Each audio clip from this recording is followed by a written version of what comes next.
I'm Mike Wallace.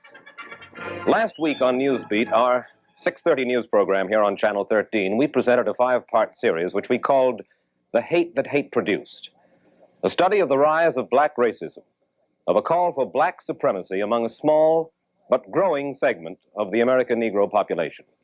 And tonight, because of the considerable interest evoked by the serialized version, we are repeating this disturbing story with additional film sequences which we did not have time to use last week. And then, after the documentary portion of the program, Dr. Anna Hedgeman, former administrative assistant to Mayor Robert Wagner, Arnold Forster of the Anti-Defamation League, Jackie Robinson, former Brooklyn Dodger star and now columnist for the New York Post, Roy Wilkins, executive secretary of the National Association for the Advancement of Colored People, and the Reverend Dr. Gardner Taylor, president of the Protestant Council of Greater New York. 5 people with a particular and immediate interest in race relations will talk about what can be done about the rising tide of racism among this segment of the Negro population. So now, the hate that hate produced. While city officials, state agencies, white liberals, and sober-minded Negroes stand idly by, a group of Negro dissenters is taking to street corner stepladders, church pulpits, sports arenas, and ballroom platforms across the United States to preach a gospel of hate that would set off a federal investigation if it were preached by Southern whites. What are they saying? Listen. I charge the white man with being the greatest liar on earth. I charge the white man with being the greatest drunkard on earth. I charge the white man with being the greatest swine eater on earth, yet the Bible forbids it. I charge the white man with being the greatest gambler on earth. I charge the white man, ladies and gentlemen of the jury, with being the greatest murderer on earth. I charge the white man with being the greatest peace breaker on earth. I charge the white man with being the greatest adulterer on earth. I charge the white man with being the greatest robber on earth. I charge the white man with being the greatest deceiver on earth. I charge the white man with being the greatest troublemaker on earth. So therefore, ladies and gentlemen of the jury, I ask you, bring back a verdict of guilty as charged.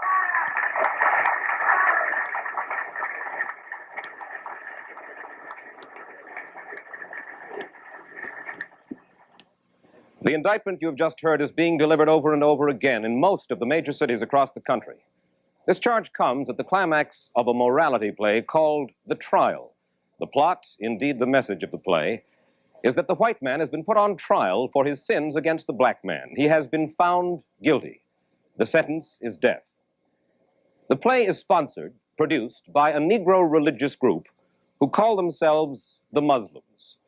They use a good deal of the paraphernalia of the traditional religion of Islam, but they are fervently disavowed by Orthodox Muslims. These homegrown Negro American Muslims are the most powerful of the black supremacist groups. They now claim a membership of at least 250,000 Negroes. Their doctrine is being taught in 50 cities across the nation. Let no one underestimate the Muslims. They have their own parochial schools, like this one in Chicago, where Muslim children are taught to hate the white man. Even the clothes they wear are in sharp contrast to American dress, like these 2 Negro children going to school. Wherever they go, the Muslims withdraw from the life of the community. They have their own stores, supermarkets, barbershops, restaurants. Here you see a progressive, modern, air-conditioned Muslim department store on Chicago's South Side. Their story of hatred for the white man is carried in many Negro newspapers.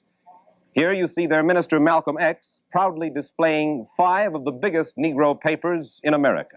Papers published in Los Angeles, New York, Pittsburgh, Detroit, and Newark. Negro politicians, regardless of their private beliefs, listen when the leaders of the black supremacist movement speak. Here you see Manhattan Borough President Hewlin Jack shaking hands with Elijah Muhammad, the leader of the Muslims. And here is City Councilman Earl Brown addressing a Muslim rally.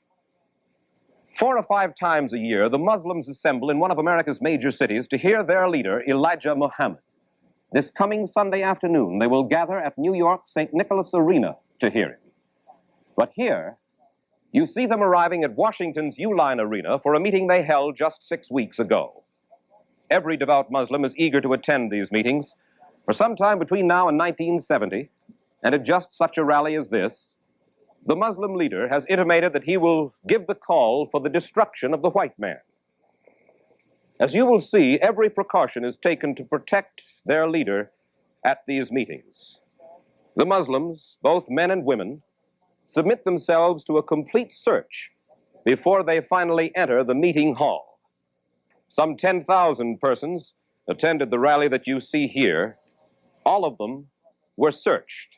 That's a search going on here. This process began 3 hours before the meeting started.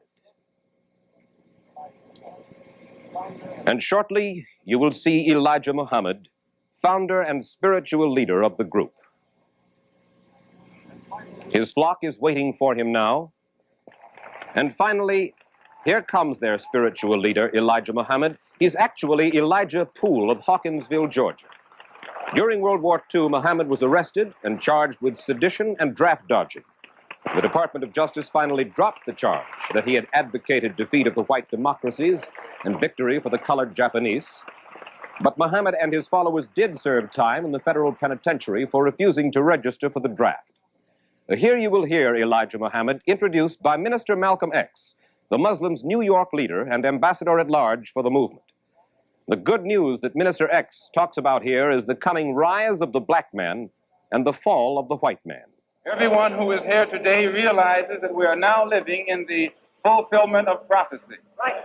We have come to hear and to see the greatest and the wisest and most fearless black man in America today. Right.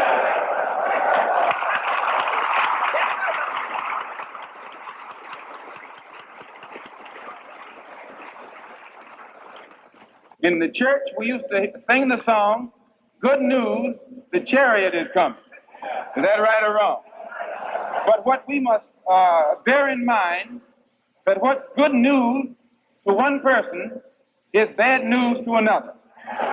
While you sit here today, knowing that you have come to hear good news, you must realize in advance what's good news for you might be bad news for somebody else. Right. What's good news for the sheep might be bad news to the wolf.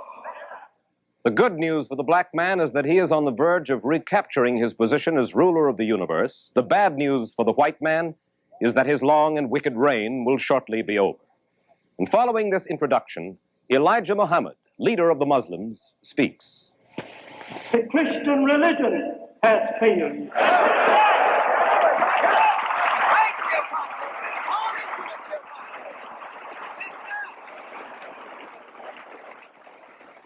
Your leaders of that religion has failed. Right, now the government of America has failed you.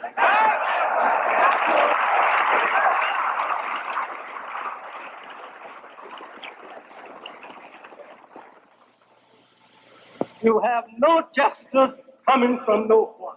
Right. You as it is written, like sheep among wolves. Every wolf taking a bite. You want justice. You want freedom. You want equality. But get none. Following this speech, which lasted some 2 hours, Newsbeat reporter Louis Lomax interviewed Elijah Muhammad, the spiritual leader of the Muslims. Although you have said that the white race is doomed and that they are a race of devils, do you make any distinction? Are there any good white people? For example, suppose I were to ask you whom you think is the best white man. Is there any such thing? I let the Bible answer that. He says, no, not one is good. Now, if I have understood your teachings correctly, you teach that all of the members of Islam are God, and that one among you is supreme, and that one is Allah. Now, have I understood you correctly? That's right. Now, you have on the other hand said that Allah has taught you that the devil is the white man, that Yes. the white man is a doomed race. Yes. Am I correct there? Yes. Now you have said, sir, that between now and approximately 1970, there should come a reawakening, A general resurrection. of the American Negro, That's right. and that the extended time for the white man may well run out, and that will come and in terms of a war between God and the devil. This coming destruction of the white man, will there be any bloodshed involved in this, or will it be a complete mental thing? According to the teachings of the prophets of old and of God himself, there will be plenty of bloodshed. Plenty of it. Have you ever been accused, sir, of preaching hate? Yes. Do you think you are preaching hate? No. What are you preaching, sir? Truth. And if the truth is irritable or objectionable, Classified as hate, then I cannot help that. But of even more interest to New Yorkers is Malcolm X, the Muslims' New York minister. He is a remarkable man, a man who, by his own admission, was once a procurer and dope peddler. He served time for robbery in the Michigan and Massachusetts state penitentiaries. But now he's a changed man. He will not smoke or drink. He will not even eat in a restaurant that houses a tavern. He told Newsbeat that his life changed for him when the Muslim faith taught him no longer to be ashamed of being a black man. Reporter Louis Lomax asked Minister Malcolm X to further explain the Muslim teachings of Elijah Muhammad.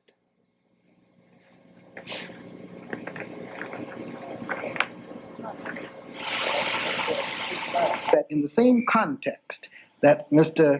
Elijah Muhammad teaches that his faith, that the Islamic faith is for the black man and that the black man is good. He also uses the Old Testament instance of the serpent and Adam and Eve in the Garden of Eden, and he sets up the proposition there that this is the great battle between good and evil, and he uses the phrase devils. Yeah. And he uses it almost interchangeably and synonymous with the word snake. Now what does he mean there? Well, number one, he teaches us that that never was a real serpent. It was not a real serpent. That went into the garden. What was it? But as you know, the Bible is written in symbols and parables, and this serpent or snake is a symbol that's used to hide the real identity of the one whom that actually was. Well, who was it? The white man. I want to call your attention, Minister Malcolm, to one paragraph in this column. He says, and I quote him, "The only people born of Allah are the black nation, of whom the so-called American Negroes are descendants." Yes. Now, is this your standard teaching? Yes. He teaches us that the black man by nature is divine. Now, does this mean that the white man by nature is evil? By nature, he is other than divine. Well, now, does this mean that he's evil? Can he do good? By nature, he is evil. He cannot do good. History is best qualified to reward all research, and we don't have any historic example where we have found that they collectively, as a people, have done good.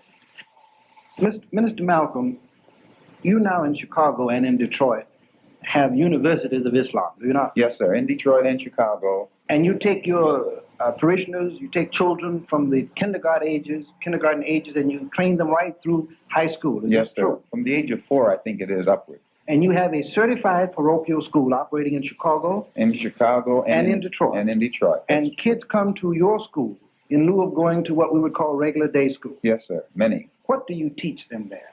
We teach them the same things that they would be taught ordinarily in school, minus the little black Sambo story and things that were taught to you and me when we were coming up, to breed that inferiority complex in us. Do you teach them what you've just said to me, that the white man is a symbol of evil? You can go to any little Muslim child and ask him where is hell or who is the devil, and he wouldn't tell you that hell is down in the ground or that the devil is something invisible that you can't see. He'll tell you hell is right where he has been catching it, and he'll tell you the one who is responsible for him having received this hell is the devil. And he would say that this devil is the white man. Yes. Can a white man join your temple? None have ever joined. If one came up and attempted to join, would he be allowed to come in and be taught? No, sir. Why not?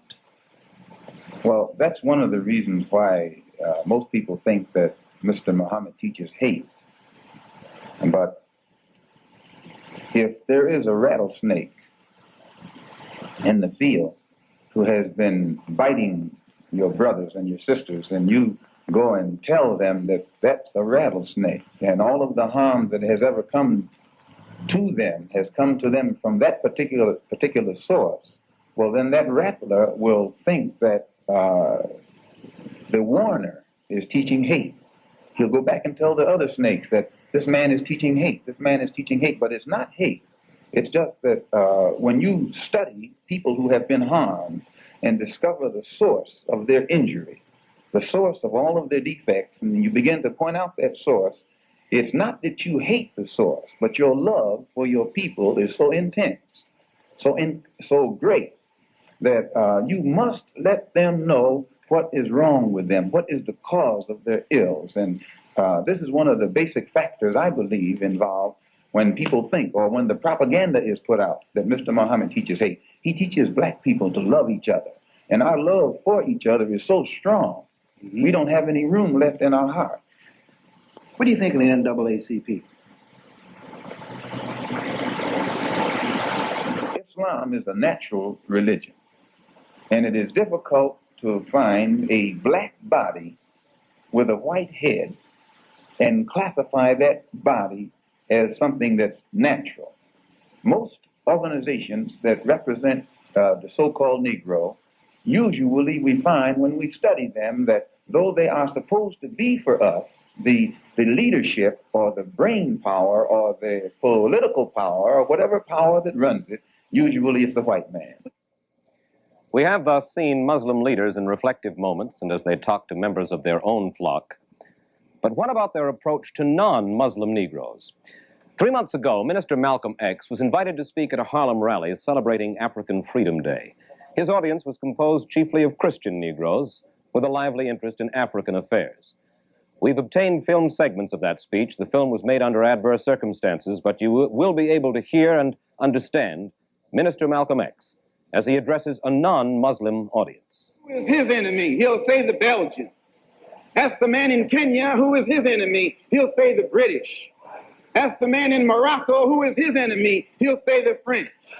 But the one thing that the French and the British and the Belgians all have in common, they're all from Europe. Is that right or wrong?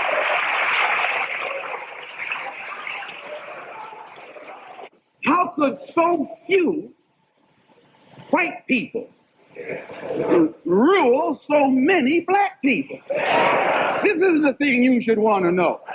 How could so few?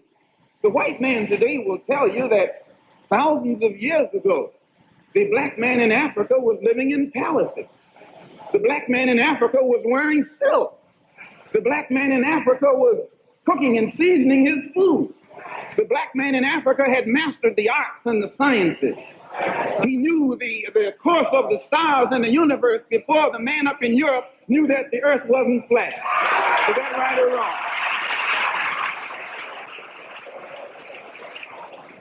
Then if the black man in Africa had reached such a high state of civilization so long ago, at a time when the people of Europe were crawling on their all fours, what happened to make these people or enable these people to come out of the cave and come down into our civilization and take it over and hitch us to the plow? What happened? How did they do it? These are the things you should want to find out before you say hooray, hooray, hooray. Is that right or wrong? This is the psychology of the Muslims. They know that the American Negro is angry because he's been cast in an inferior role. And they seek to convert him to the Muslim cause by drenching him in a doctrine of black supremacy. These, then, are the Muslims. These are the things they are saying, preaching, teaching their children. And they are the most powerful of the black supremacist groups. But now, let us look at another group. Every night when the weather is good, knots of people gather in Harlem at 125th Street and 7th Avenue in front of the Teresa Hotel to hear the speakers for the United African Nationalist Movement spread their gospel of black nationalism. We made a film of one of those meetings. The lighting was poor. It was difficult to get good sound quality. The man you're about to hear is John Davis, a paid orator for the United African Nationalist Movement.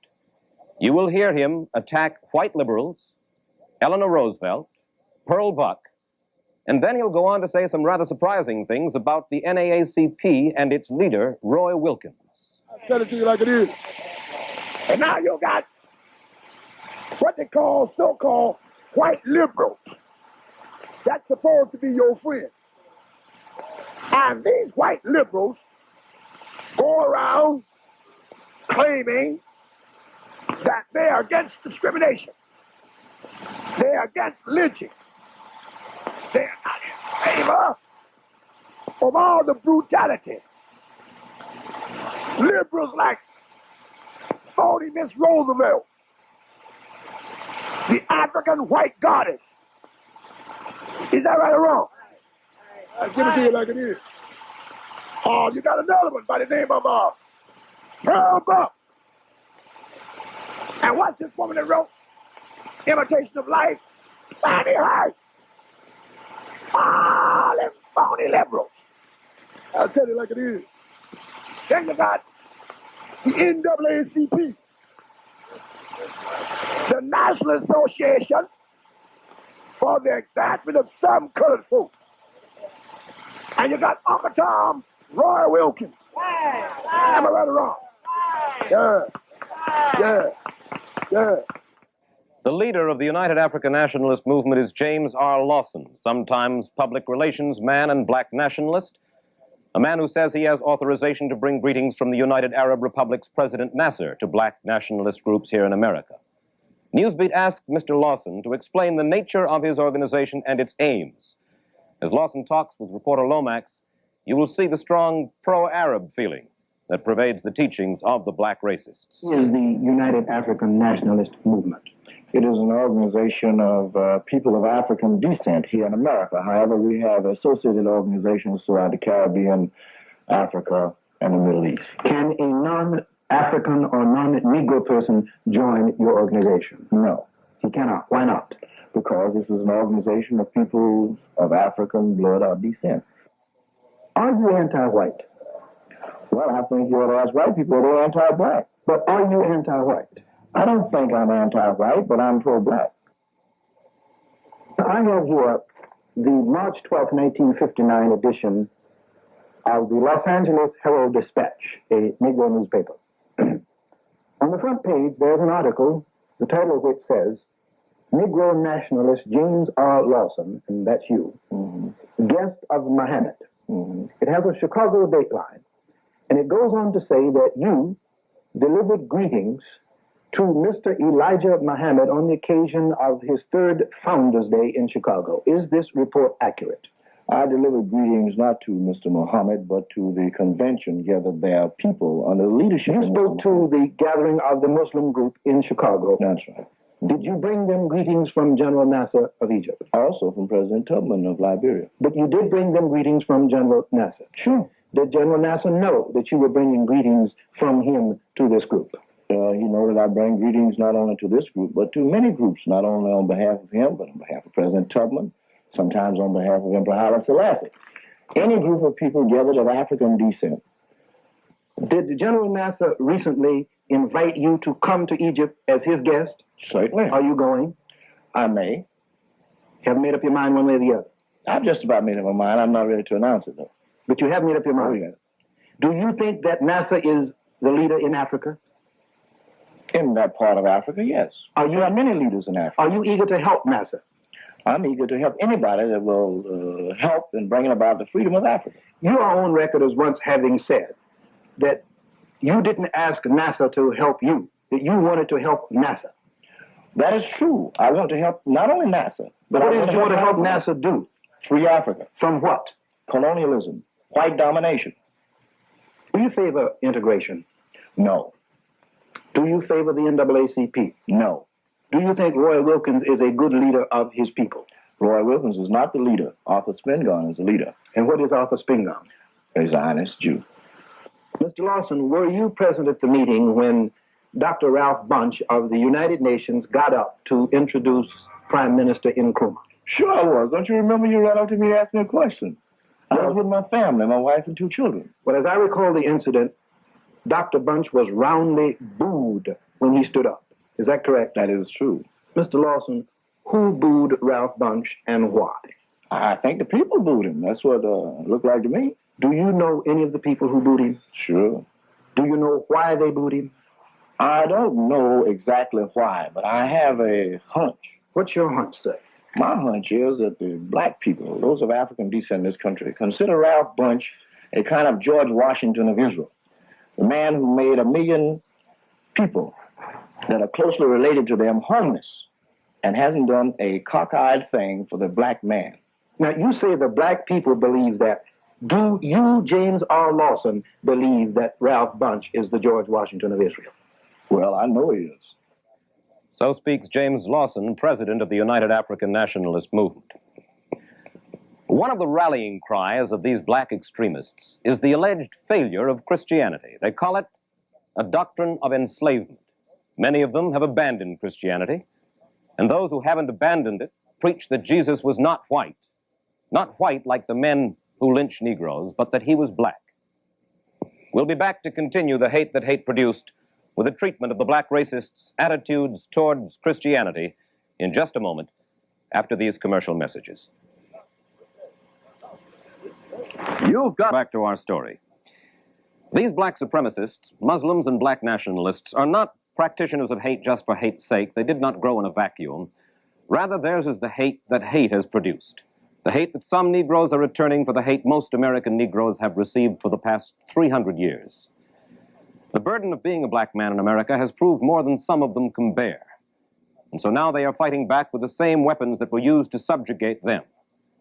They're finding it, some of them, increasingly difficult to identify with America. They've lost faith in the honesty of American law enforcement agencies when it comes to protecting their individual rights.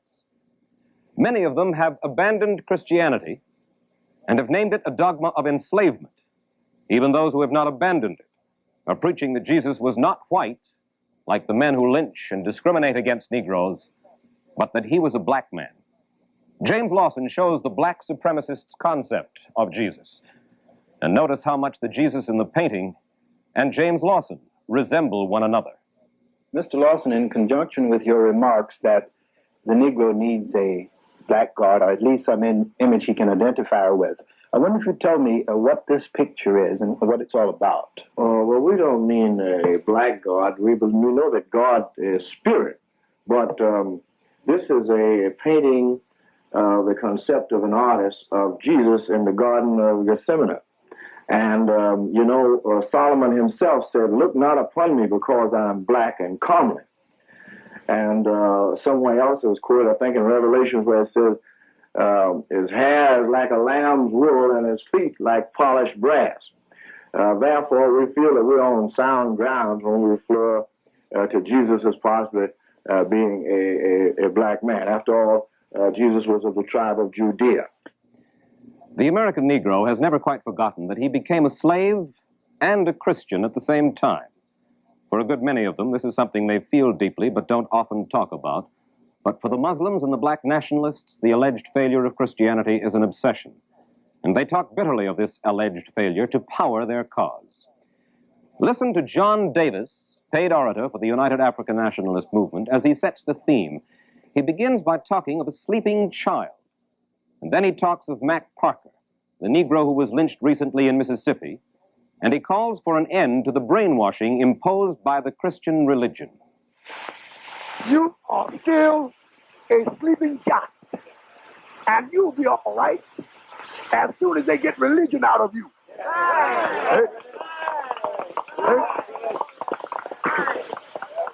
When they take this religion out of you and brainwash you about this Jesus and this hereafter, you'll be all right. Do you know that Mac Parker's mother believed in God, but she believed in the wrong God? That's how come Mac is dead. If Mac C. Parker's mother.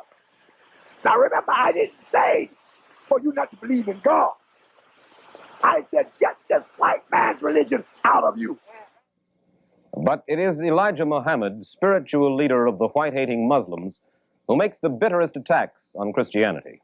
And it might be well to point out again here that traditional Muslims fervently disavow Elijah Muhammad's homegrown brand of Islam.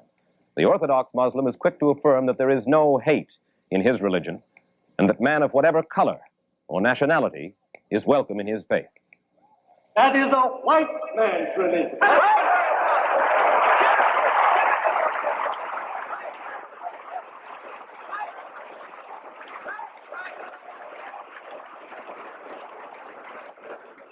It is not for you and I. Yes, sir.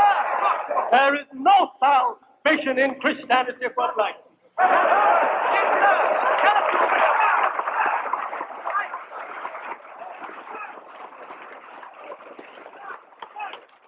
It has failed to give you justice. Regardless to your preachers and your church pleading to the government for justice, you get none. Regardless to your prayers to the Father and the Son, you get no justice. All right, give it.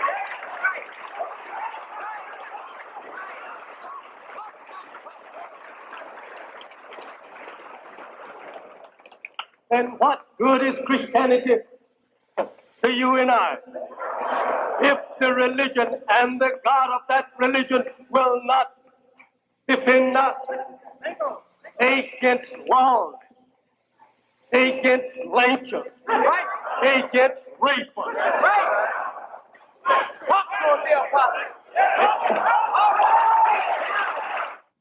After the speech in Uline Arena, Elijah Muhammad elaborated on his charges against Christianity for reporter Lomax.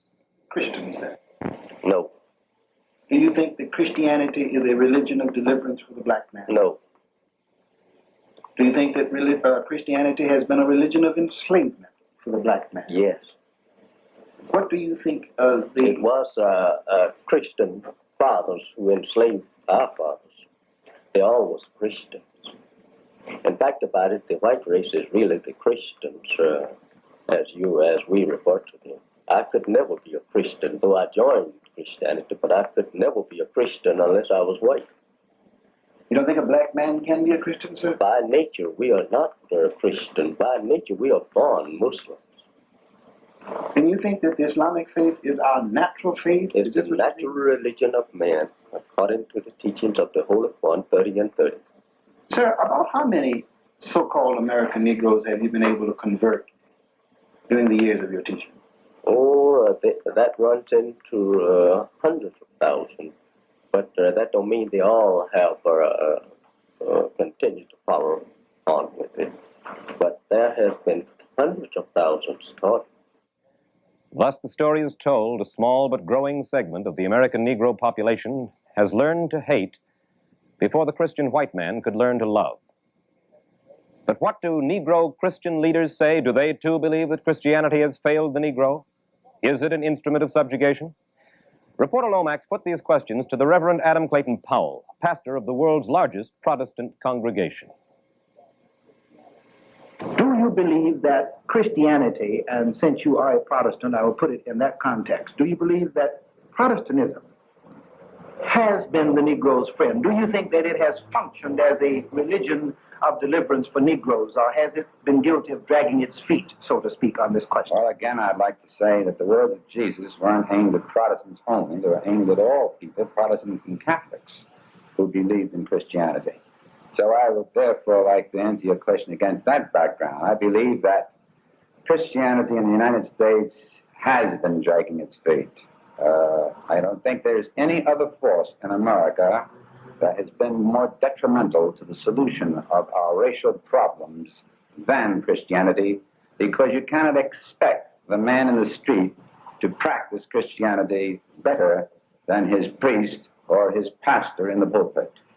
And the fact that There is more segregation in the United States of America on Sunday morning at 11 o'clock than at any other time in our national life is the tragic proof of what I'm stating.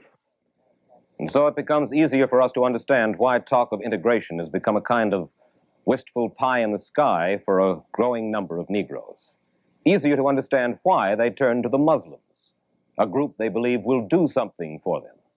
Why they lose patience with NAACP talk of gradual integration, when what they want is immediate equality and separation. Is this black supremacist doctrine making headway among New York Negroes? Let's go to the streets of Harlem and find out. This is classified as hate when we are telling our people that it is time for them to organize and learn to develop respect, recognition for themselves in order that they might obtain a position of self-determination. If this is what is classified as hate, then I suppose I am guilty of preaching such a philosophy. I've listened to the Elijah Muhammad movement and the Black Nationalist movement, and I have heard the NAACP. And I don't feel that the NAACP's views are the way out.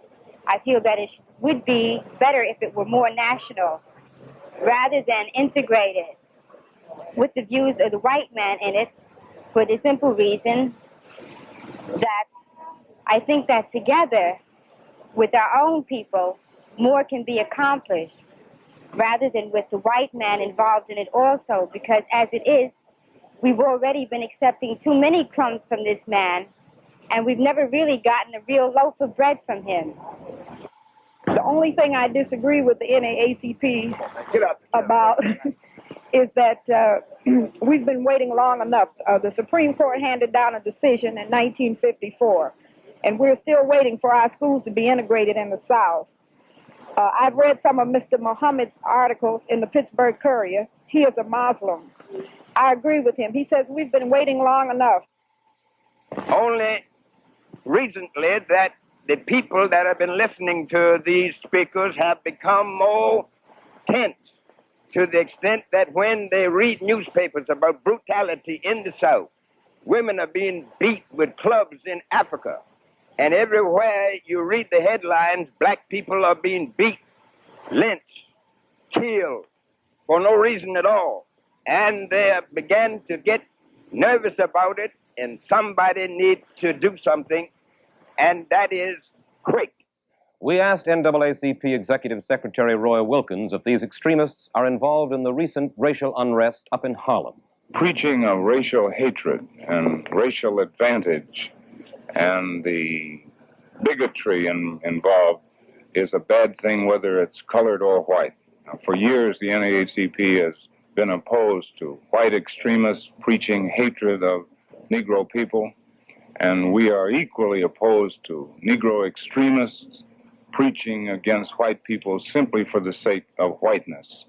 Now, what effect this has had on the Harlem community, I can't say, because many police incidents have taken place in Harlem, and I believe that a sort of community attitude has been built up.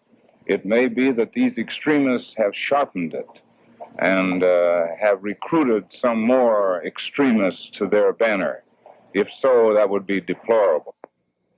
Then we tried to find out what is the political impact, the political strength of these black supremacists. And this is what we discovered. Their influence far outruns their numbers. They're vocal. They get out on the streets and stir up sentiment. During political campaigns, they choose candidates, and their street corner speakers weave political campaigning in and out of their black supremacist teachings.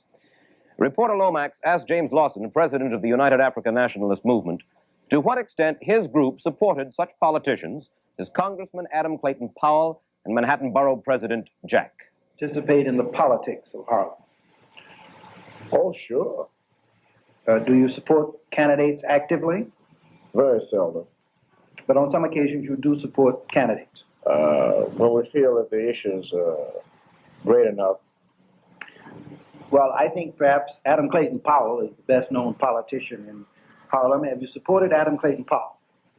In the last election. You did support him in the last election? Yes. Did you actively support him on the streets? Yep. What does Adam Powell think of you? Well, you'd have to ask the congressman that. Has he ever given you any indication what he thinks of you? Oh, he has. For example? Well, he wasn't able to attend the African Freedom Day rally, and he did write a very fine tribute to the United African Nationalist Movement and its leadership. That's you and your organization? No, I said the United African Nationalist Movement and its leadership. Yes. I happen to be the president. Yes. Is it true that he recently wrote you a letter in which he indicated what he thought of you personally?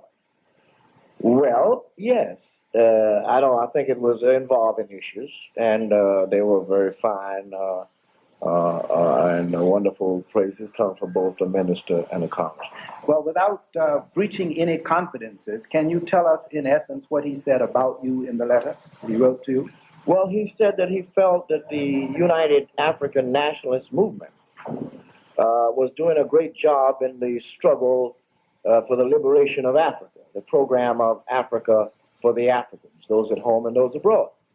And he felt that many things wouldn't have been done if it wasn't for the existence of this organization. Now, do you have the same kind of feeling in relationship with regard to Borough President Hewlin Jack?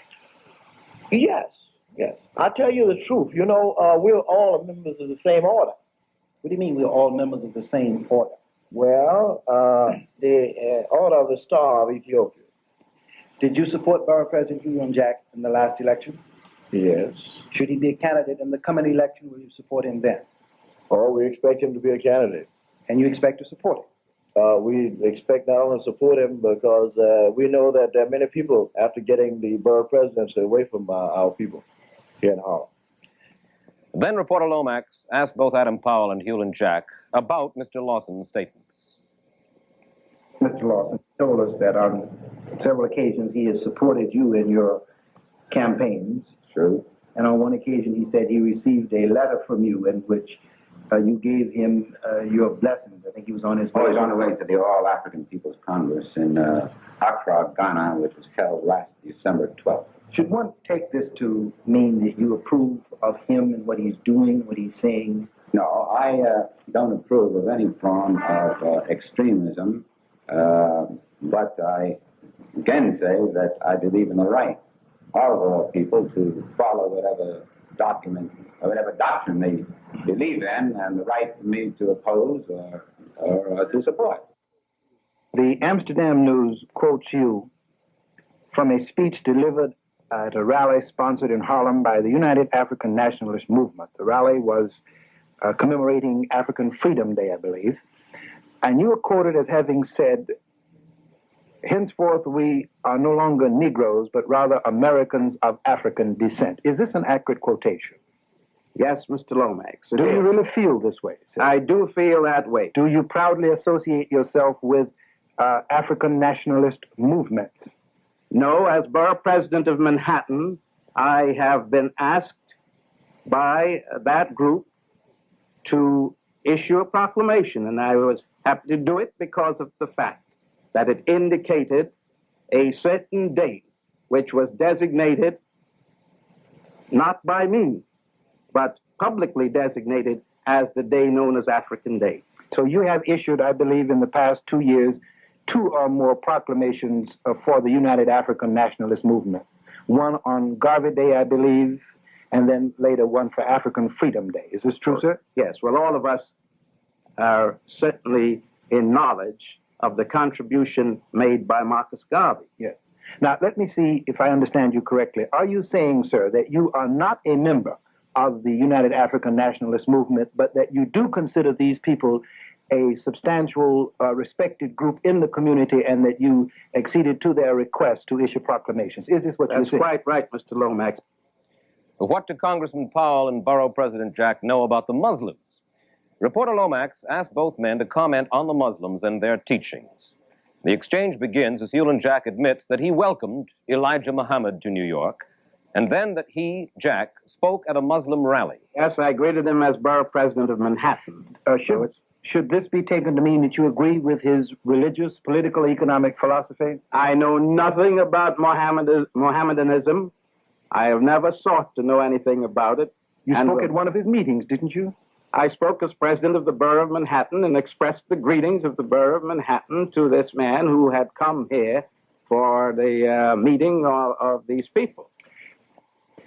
At the meetings, what did you say? Did you support the Muslim movement? Did you support them in their notions that the white man is a snake and a devil and should be destroyed? I have no reason in the world to support that idea because this world has on it white men, black men, yellow men, brown men, and all must live together in peace and harmony, and that has been my background ever since I've known my existence.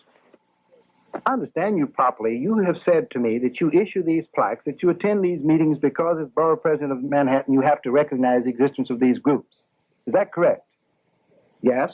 Now, sir, with no harm meant, but if the White Citizens Council had a meeting, would you give them a plaque? Would you attend their meeting and speak? Well, the White Citizens Council is not in existence in Manhattan and certainly should have no reason for existence. Congressman, I want to return again to the Muslims of whom we spoke earlier. You say you know Minister Malcolm X, yes, and you respect him as a very brilliant man. I think he's a very brilliant man. They teach, and he said it to this reporter, among other things, that the proper interpretation of the incident in the Garden of Eden is that Adam and Eve were black men and that the serpent was a white man who came in and, to say the least, brought on disquietude, and that the white man is not a devil, but the devil, a snake of the grafter type, and must be destroyed. How does this sound? I totally disassociate myself from any such belief, just as I totally disassociate myself from the belief of some of my fellow clergymen who preach that there is no room in Christianity for a black man except as a servant and a slave. But, Congressman, in all 20th century seriousness, would it disturb you if the reverse took place, if a white group had such a school and they were teaching their children that Negroes were snakes and devils and should be destroyed? In all seriousness, sir, wouldn't that disturb you? Oh, it disturbs me that he preaches that kind of doctrine of hate, because I don't know of any religion that has in it a principle of hatred. There are various degrees of love, but not any degrees of hate. The man called brilliant at the beginning of that colloquy by Adam Powell, the man who preached a vesper service in Adam Powell's church, this man, Malcolm X, is, as we said, by his own admission, a former dope peddler and procurer, an ex-convict who served time in Michigan and Massachusetts prisons. He is now a changed man, he says, because Elijah Muhammad's personal brand of Islam taught him no longer to be ashamed to be a black man.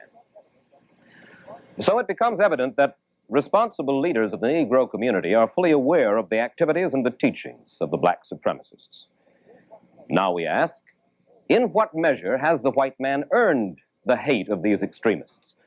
To what extent does Christianity deserve to be called by these groups the religion of enslavement? To place this aspect of our story in perspective, Newsbeat visited Dr. Anna Arnold Hedgeman.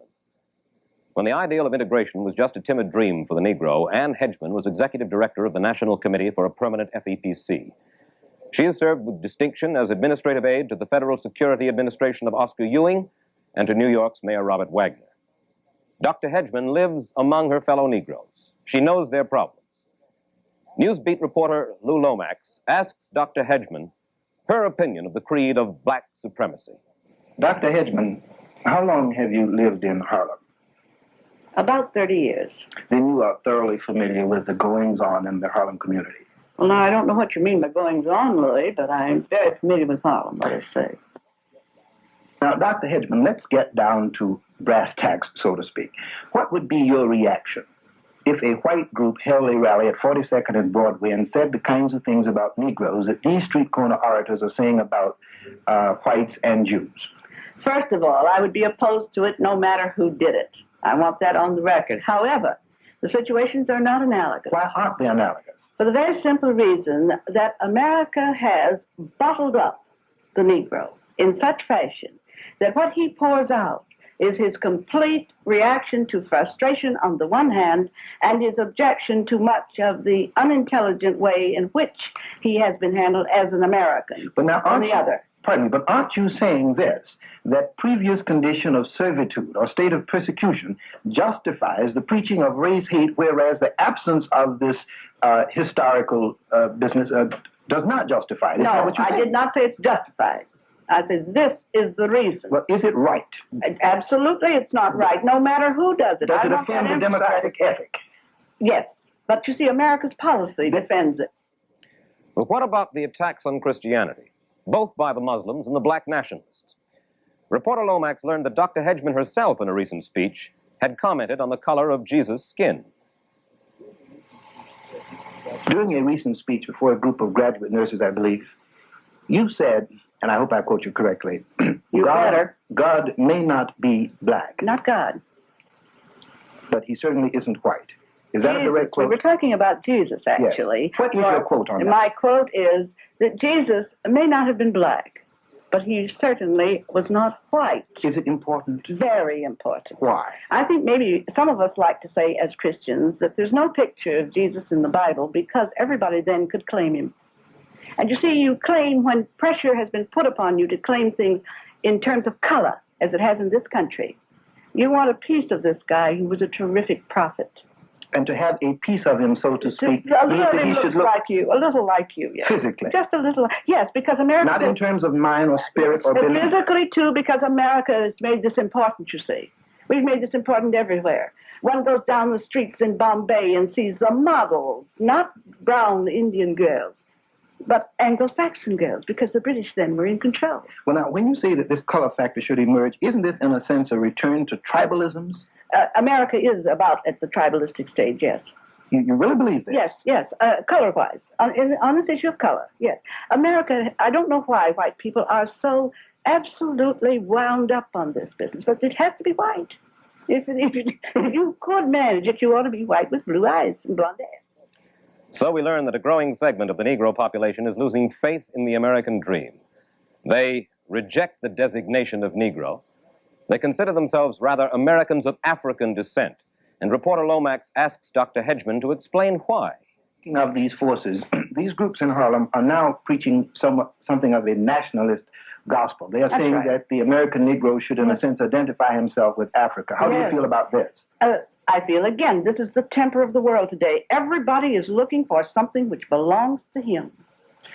And this is the thing that the American Negro looks for. He wanted it to be America because he's the most American of any group here. Why doesn't he identify with America? America has never permitted, thou shalt not this, thou shalt not that, reserved for whites only. Remember? You should ask me this question. Well, do you feel that the American Negro is an African? Of course he's part African. But isn't he part something else? Oh, he's many other things. He actually, is he's the real American. Then why, he's some of everything. Then why isolate Africa to identify with? Why not identify with some other source of one's culture? Because the largest portion of him is African. And there you have it.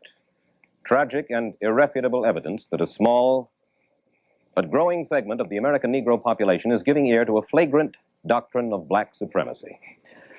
I think that we stated our basic convictions about the matter when we entitled this program, The Hate That Hate Produced. Even so, it is still hate, organized hate. Before asking our panel what can be done about the rising tide of black supremacy movements, I'd like to talk for a minute with my colleague Lou Lomax, who did the research and the interviews for this story. Lou, you've written for such magazines as The New Leader, The Nation, Pageant. As a staff writer for the Chicago American, you covered the school integration disputes in Clinton, Tennessee, and Sturgis Clay, Kentucky, Little Rock. How would you compare this assignment with others that you've been on? Mike, this one was a little rough. Whenever you are covering a story that involves the emotions of people, there's always an element of danger. This is the first time I think my color has ever been in my favor rather than against me, but on the whole, I would say that this assignment was a little rough. Rough in what sense, Lou? Well, let me give you a couple of instances. The night we did the piece on the Harlem street corner where you heard Mr. Davis and the phony liberals bit, I had with me the camera crew and Dan Meenan, Sandy Goodman of our staff. All of them are white.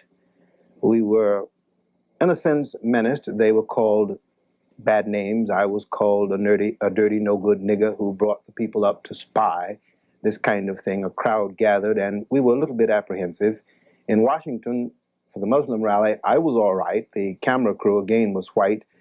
They were in a little bit of danger, and one or two times the cameraman wandered away from the camera, and some of the Muslims came up to me and said, "You are responsible for these white men, and we don't want them running around loose. You better go with them wherever they're going." As you see it, Lou, why is it that some Negroes, these Negroes we've been talking about tonight, have returned hate for hate, while others have not? Well, I think one of the reasons is that the Christian notion of turning the other cheek has stuck. This is one reason why the Muslims must undo Christianity, so to speak, if they are to succeed. And then recent advancements in race relations, from the integrationist point of view, these advancements have justified the sober-minded Negro's faith. Then there is this, Mike. We Negroes have invested quite a bit in America. It's not my fault that we're here. It's not your fault as a white man that the race problem exists. America was born with a race problem. And we've helped to eliminate it. Our backs have borne a great deal of the burden. And the general feeling is that America is on the upbeat, that we're going up, that our country is getting better. And I see no point in turning our backs upon America now. It's like pushing the wagon up the hill and then refusing to ride down. And I think this is the attitude of most Negroes. I hope so, anyway. Thank you, Lou, and we'll be back with you in just a moment. Well, there is our story and our reporter's comment on it. But the ultimate burden of all of this rests on the New York community, Negro and white. And we have asked 5 members of that community to join Mr. Lomax and me to discuss the implications of this story. And we'll begin that discussion in just a couple of minutes after these commercial messages.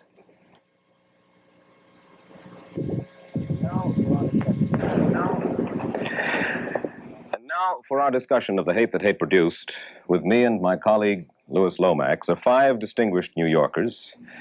First of all, Dr. Anna Hedgeman. Dr. Hedgeman is a veteran of 30 years' service as a civil rights spokesman.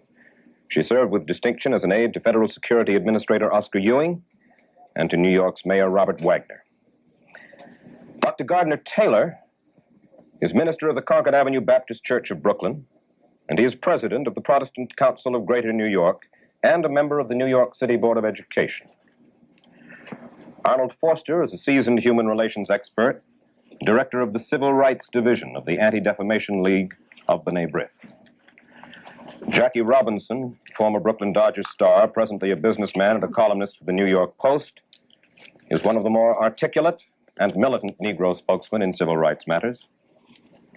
And Roy Wilkins, as we all know, is executive secretary of the National Association for the Advancement of Colored People. Most of the far-reaching court decisions won by the Negro people were gained by the NAACP under Mr. Wilkins' direction. That's our panel. Dr. Hedgeman and gentlemen, for the past hour, we have watched the hate that hate produced. And because so many of the claims and the criticisms voiced by the Muslims and by the black nationalists turn on a denunciation of Christianity, I'd like to begin our discussion with Dr. Taylor. Dr. Taylor, what is your reaction as a Christian and as a clergyman to what you've just seen? Well, I think first that the title of your documentation was apt. This is the hate that hate produced.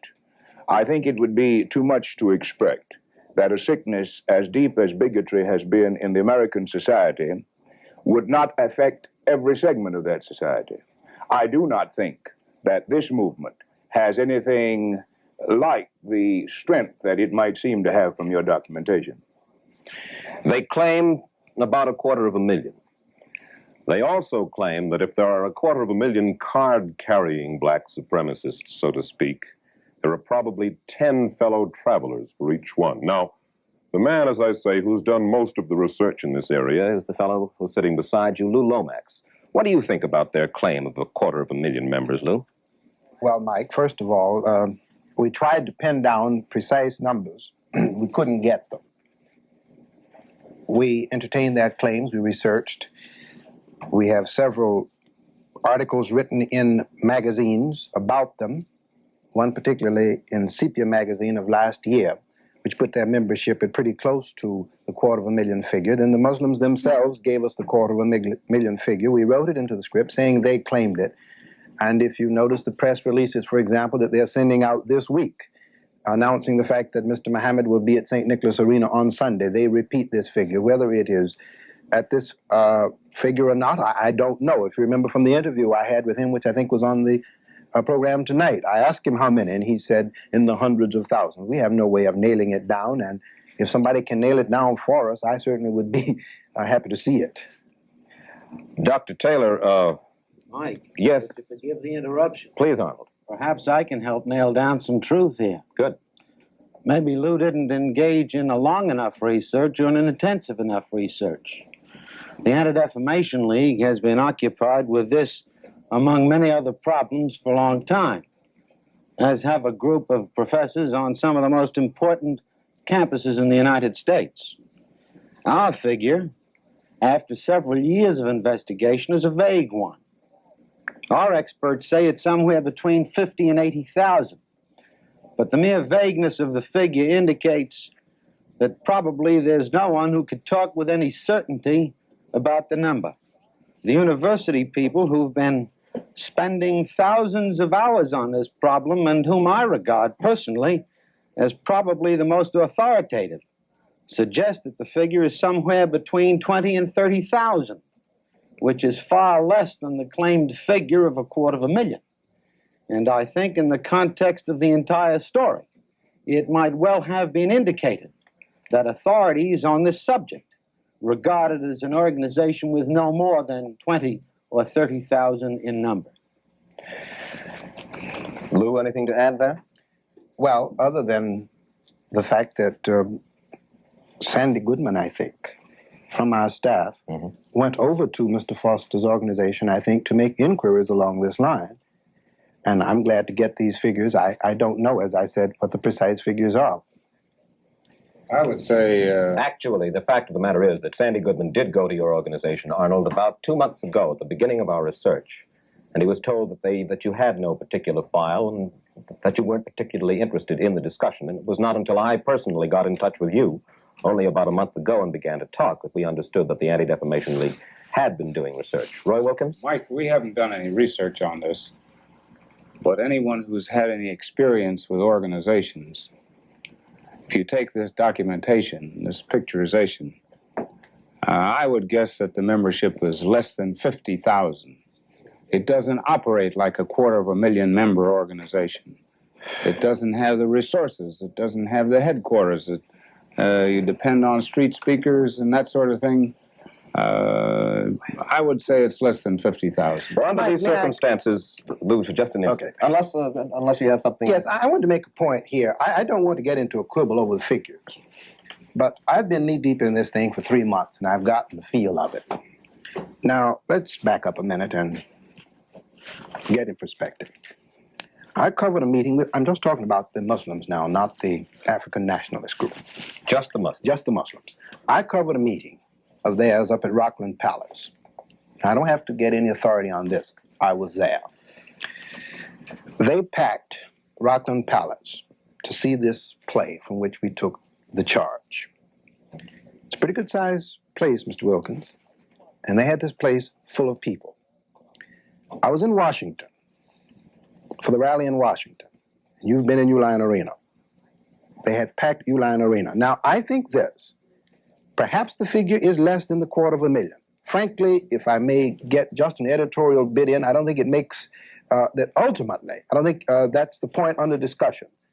Frankly, if hate is what we think it is, if hate is the vicious germ we think it is, then one man filled with hate is one too many and cause for concern. That's the point that I was about to make, Louis. It seems to me that what we're talking about is somewhere between 20 or 50 or 250,000 human beings. The first question that I put to Dr. Taylor was that he had heard these black supremacist charges about Christianity's failure. And the answer that I got from Dr. Taylor, and the answer that we're also getting from Arnold Forster and Roy Wilkins anyway up to now, is that possibly they aren't important. Is that what you are intending to say? We should sweep them under the rug and forget about them, Dr. Taylor? No, I'm not saying that at all. I think this has to be brought out into the light of day. I think any sore needs to have sunlight on it. I'm merely saying that I do not think in the Negro community that this movement has nearly the impact that I gathered from the documentation, the interpretation I gathered from the documentation. I think this is important enough to be looked at. I think we need to face it with honesty and integrity and with constructive purposes. Well, as far as I'm concerned, Mike, let me say that the question of how big they are or how small they are is a separate question from how dangerous the doctrine is. And I don't want any interpretation on my estimate of their membership to become also an interpretation on my estimate of the viciousness of the movement. The only thing I say is that don't inflate these people and give them a sense of importance that they don't have by putting a 250,000 tag on them when you can look at their, I don't care if they have 30,000 people crammed into Rockland Palace or 10,000 people in Uline Arena. That doesn't mean they have a 250,000 members in the United States. Well, we never said they had a 250,000 members. We said they made the claim. Right. We said they made the claim of a 250,000, but if they had 10,000 members in Uline Arena in Washington 6 weeks ago, by your figures of 50,000, that would mean that 1 out of every 5 Muslims in the United States was present in the Uline Arena. No, not you can get 50,000, 10,000. No, you can get a mass meeting in Harlem. If you advertise that you're going to attack the enemies of black people and put signs on the street, they'll come in out of the taverns and come to the meeting. That doesn't mean they're members or they're supporting it. They come to listen. And, Hedgeman, I'd be curious to know your reaction to the impact of these groups upon the Negro community. I think they are not as tremendous as many people feel. I do believe that since they present issues which bite deep into every Negro, they are important. None of us could listen to any of this, if we're honest about it, without having a bit of feeling at some point or other with regard to a point made because of our actual vital experience. And you see, I see this as not just happening in Harlem. I see this as a total American hate picture. I hold in my hand documents which have come to me through the United States mails. It's called White. It's the white supremacy movement. And one sentence at the bottom says, buy white, hire white, think white, talk white, vote white. The general tone of the entire material takes apart every single constructive organization that Negroes have. So that I see all of this as something that totally America has to meet. I think the impact on Harlem is slight compared to the impact of the rest of this on Harlem, if you see what I mean. Mike, may I, in behalf of myself, plead innocent also to thinking that this movement is unimportant. Like the others, I recognize it as an extremely dangerous movement because it has serious potential seeds. The proposed solution of the group is far worse than the problem that confronts the Negro community. And I think it's disturbing that the movement is growing in strength, and even more disturbing that otherwise responsible politicians have to apparently pay heed to this activity. But I think there's another dimension to this thing. As I watched the visualization for an hour, I had the feeling, Mike, that willy-nilly, accidental or otherwise, you were painting the American Negro community in the image of these nationalists. I think when you talk, Lou, about good perspective, that we ought to examine the perspective of the last hour. I don't think what we saw in the last hour even begins to resemble what is the American Negro community. Now, your particulars may be right. Well, now, just wait. a moment. Wait. It wasn't supposed to. May I bear my own burdens? Now, if we were doing a show entitled, What is the American Negro Community, we probably would do just what you said, but that isn't what we were doing. Wait a minute now. My job as a reporter, and what we were trying to do here, was to isolate, investigate, understand, and report as objectively as I could the existence of what we considered was a hate movement. Now, when I went after the job, I wasn't concerned with how much of the Negro population necessarily this involved, except as how it relates to the total story. My job was to go in, get the facts, and bring them out. This is what I've tried to do. Now, I think if we're going to have a program on the American Negro community, then your point is valid, but that isn't what our program is about. That isn't what I set out to do. I agree with you, Lou. You did isolate the story, as a result of which, however, you presented it in a vacuum. And in presenting it in a vacuum and not in the context of the entire problem, you give a warped view of what is the situation. I think the very full story must be told if the viewer is to understand the significance and the meaning of the movement. Well, did your set black out when Ann Hedgeman came on? Whether we have earned the hate? No, if you want to... Did your set black out, Arnold? You're making interesting comments. That was here. her whole role in the picture. The title of the program was The Hate That Hate Produced. And at the very beginning, I've called for the script so that I can repeat some of this material back to you. And at the very beginning, I pointed out that while white liberals and the sober-minded Negroes stood idly by, these movements were beginning to grow, as indeed they are beginning to grow, as is admitted by Ann Hedgeman, by yourself, I'm sure, by your own research, Adam Powell, Hewlin Jack. Even Roy Wilkins' eyes, I think, were opened up somewhat as a result of the series that we did last week. But at the same time, the total impact here was that this nationalism is sweeping the Negro community. That was the impact I felt from. The word used phrase was rising. Growing, small but growing segment of the Negro population. That's what the exact phrase of the script. Small but growing. You know, Mike, may I say I think what we are faced with here, too, is that always when anything gets presented about us, it's likely to be thought of as the total group. I mean, no, but this is we can't count on the rest of the population to look at it objectively, Mike. I think that's one of our we have made the point now. Here. This is a rising, a small group. It's on the rise. Now, is that generally agreed upon? No, I wouldn't agree on it at all. I think that despite the words that we used in the program itself, in its total context, the impression given was far different. I think perhaps that we can best serve our purposes here, and we'll come back to this, Arnold. If you would begin, Reverend Taylor, by answering the question that I put to you first, and that question was, you've heard their charges about Christianity's failure, or alleged failure. What is your answer to those charges? Well, there's element of truth in this, and I would not for a moment gainsay it. And a part of that failure is against the background of the tremendous affirmations, the tremendous assertions of the Christian faith. I think at the same time we ought to say that in this country, many of the radical abolitionists and the people who have stood radically for democracy have had their roots in the Christian church. And for instance, in the Protestant church, almost every denomination in America split down the line over the matter of slavery, because there were people anti-slavery and there were people pro-slavery. There has been failure, yes, but I think there also have been assertions of toward human dignity and equality on the part of the Christian community. And aren't we at the spot, though, where we need to say that the church has a responsibility here in light of, for instance, circumstances happening in the South, the difficulty we've had of getting the church to step out militantly. This has been real. Now, to the extent that this is real, then the street corner man who points it up hits an emotional impact. And I think we've got to consider this very seriously. Mike, I want to quarrel with you at one point on the script, and that is that we stand idly by as these things happen.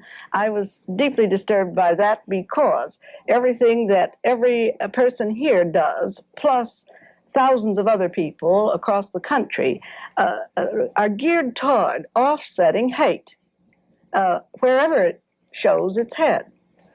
Well, when I say... ask Dr. Hedgeman the same question I asked her during the interview. Yes. Can you pinpoint for me one specific instance or one specific thing that's being done to offset the hate that we're talking about here? Oh, yes. The very work of the NAACP is for this purpose. Both of you are talking about two different things. You're talking about what is being done against these specific groups. Specific hate we're talking about here. This is an entirely different matter. Oh, well, this is language which doesn't get across.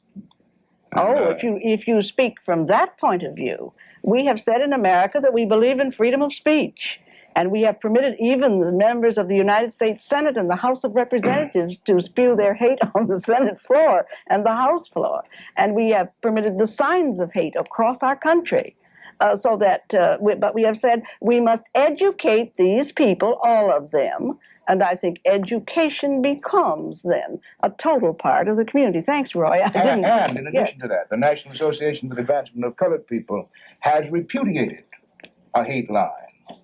You know, Mike, I'd like to go back to your first question to Dr. Taylor there, because I think it's a very good one. And I think it's one that's much misunderstood. And that is the alleged failure of the Christian church in sweeping indictment. I really dislike to discuss it in terms of the Christian church. I'd rather discuss it in terms of religious and moral imperatives. Regardless, if this man Muhammad can claim spiritual motivation for the kind of stuff he preaches, then the rest of us need to have no apologies for the kind of religion we believe in, whether it's Christianity or not. But the Christian church, as Dr. Gardner has well said, split down the middle on this thing. In fact, the remnants of it are showing now in the Presbyterian Church North and the Presbyterian Church South over the present desegregation fight. They're showing now in the Methodist Church. The Southern Methodists are threatening to go back into a segregated unit if we're going to carry on integration. The Southern Baptists have been split on this thing. The Christian church may not have done all it should have done, and I would be the first one to say that. But it is certainly painting the picture badly, as these Muslims have done, to say that the Christian church has failed on this question. When a church rather splits, then to give up its principle, you can't say it's failed. And there are even stories right now of ministers who've lost their positions, lost their home base, lost all of their relationships. I'll go you one better. There are Jewish rabbis who have lost their congregations. Right. And who have been called in before their congregation boards and told what not to say or what they ought not to say on this question. And the Catholic group, too, has had its divisions. Right. Bishop Rummel has had great difficulty in New Orleans. What's the answer? Well, the answer, I think, is, if you'll permit me, these things don't happen overnight. You don't have great social changes and revolutions overnight. And the Christian church has been working on these things for 1900 years, not only with respect to relations between black and white people, but between Roman and Jew, Roman and Egyptian, between Gaul and the rest of Europe, and between the Western Democratic Society and Southeast Asia and the Asians. And people say the church ought to declare itself on the morality of corporate enterprise and profits and slum landlords and real estate and taxes. Well, of course the church has a moral job to do. Roy, in just a moment, I'd like to come to you and ask you about some of the charges made against the NAACP by these black extremist groups. First of all, though, we must take time out for a couple of commercial messages. You've got 3 days, just 3 days, to take advantage of the big sewing machine clearance at Macy's and Bamberger's. A clearance of floor samples and demonstrators, many one of a kind, all reduced in price from 20 to 60%, as much as 60% off on portables, as much as 60% off on consoles, as much as 60% off on round bobbin sewing machines of every kind. Every machine sews forward and reverse, darns, mends, monograms, and comes complete with sewing instructions. Every machine has standard readily available parts and carries a Macy warranty. And all are reduced in price as much as 60%. What's more, you can buy now, pay later. But you must act fast. This clearance sale is for 3 days only. Get your sewing machine now at savings of 20 to 60% during the big 3-day clearance at all 6 Macy stores and at Bamberger's, Newark, and Paramus. Who was the first to conquer space? It's incomparable. And the first to conquer living space is the Castro convertible. Who conquers space with fine design? Who saves you money all the time? Who comes in the convertible line? Castro convertible. Beautiful, isn't it? It's a Castro convertible. Just one of the many exquisite designs that have been greatly reduced during Castro's gigantic factory coordination sale. Months ago, in anticipation of this great once-a-year sale, Castro ordered carloads of pure foam rubber and thousands of yards of luxurious decorator fabrics. Now, due to the close coordination and mass buying power of the 8 great Castro factories, these exciting savings are being passed on to you. Save from 20 to 60% on hundreds of Castro convertible sofas, ottomans, tables, chairs, and all other exclusive Castro products. 3 days only, tomorrow, Friday, and Saturday at all Castro showrooms. Castro, open evenings. Now back to our story, and the question that I'd like to put to you, Roy Wilkins, if I may, is this. What about certain of the black supremacist charges against the NAACP? That it moves too slowly, that it has I think Malcolm X called it a black body and a white head. These are old and familiar charges. Anybody who wants to go back to the 1920s and remembers the Garvey movement, this is stale stuff. White body and a white head and a black body is simply a new way of saying something that's 30 years old. And has the NAACP ever concerned itself, Roy, specifically with bigotry among Negroes? Specifically? Yes, we How have. specifically? We have. I was just, in occasion of our 50th anniversary, I was just reviewing some of the statements at our opening organization in 1909, in which speaker after speaker cautioned against hatred. How about Bob Williams, Roy? Exactly. We have, well, you were there at the convention, Jackie, and you know what happened. It was a reaffirmation of our old. But I'm talking about the speeches that were made in 1909 when this organization was founded. And there were speeches against hatred, bigotry as a basis, against white people as white people, against any race of people. Well, may I say this? One thing I think that your program has done, and I'm glad to have seen it, is that it showed Roy Wilkins as the head of the NAACP, Mohammed, the head of that group. Yes. And when you compare the kinds of leadership that the two have expressed, I can't for the life of me see how anybody can even think in great numbers of people going over to these people. Certainly there is a problem there. But I think the one thing that this thing has pointed out is the difference in this leadership. We see these young ladies on the street talking about what the NAACP is doing. I would ask them, what are they doing? They sit there and they do a lot of lip service, and they don't join in to give Mr. Wilkins the kind of support that is necessary. You get the rabble-rousers who make a great deal of noise. But we have had in the past, we're moving ahead with the quiet force of leadership that Mr. Wilkins is exhibiting, and I think is doing a very fine job. And as far as I'm concerned, this is the one thing that this program, one of the good things this program has brought out, that the difference in the leadership of between the two people. When you say this is the one thing, and then you amended to say one of the good things, I get the impression, now please correct me if I'm wrong, perhaps we're hypersensitive here, but I get the impression from this group that what we have done in our 2 or 3 months of research and study and putting this program on is of no real consequence, that this is a movement of, or these are movements of no real consequence, that there is no present danger, and that what in the world, in a sense, did you do the thing for in the first place? I disagree with your thinking on that. I don't think anybody here feels that you shouldn't have done this. I think you've done a great service in bringing this thing out. However, there are some things that have been brought out that I think that could have been presented in a different light, as most of the people have been talking about here. Well, the only suggestion is that they are not a movement of any real consequence, that they perhaps have 50,000 members, and that's not really... Well, I think it's a movement of real consequence and real importance, Mike. Well, let's talk about needs that, exposure. Let's talk about that. Real danger. Mike, wait a minute. And real danger, Yes. yes. I started by saying to right. you that a sickness as deep as bigotry in the United States could not be expected to get by without touching every segment of the population. There's where the ill is. There's where the importance of your program is, in showing that sickness attacks all parts of the community, not any one part. Okay, there's the significance of it. Satisfied? There is I think that's all right. I said it outset. Yes. There is a second significance that I think we must be aware of.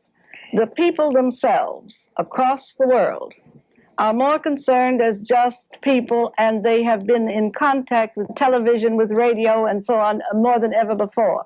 So that many qualities of opinions are being formed.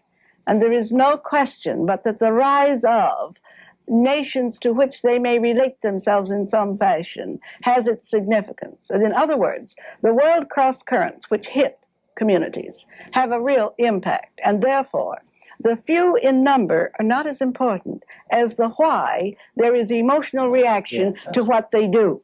And that emotional reaction, I can assure you, can come to any one of us, even as we stand and listen to a Mohammed. This is, I think, some of the basic kinds of things that we just have to face. Yes, but there is a second problem. Many of us are conscious of the fact that we've had a certain new development in leadership roles in this nation. In many instances, the great leaders who are trying awfully hard to do a job are not still as close to just people as they were in the past. The physical conditions themselves have changed. And so a man may grab onto something on a corner when he normally would, in his own home community, have had a relationship to a unit in society which made sense to him. Roy, let me ask you this question. Up in Harlem, and in talking with Lou, and in talking with some of the people from these various movements, I heard over and over and again that the NAACP had lost touch, to some extent, with the Negro masses. Now, in a sense, I put it to you.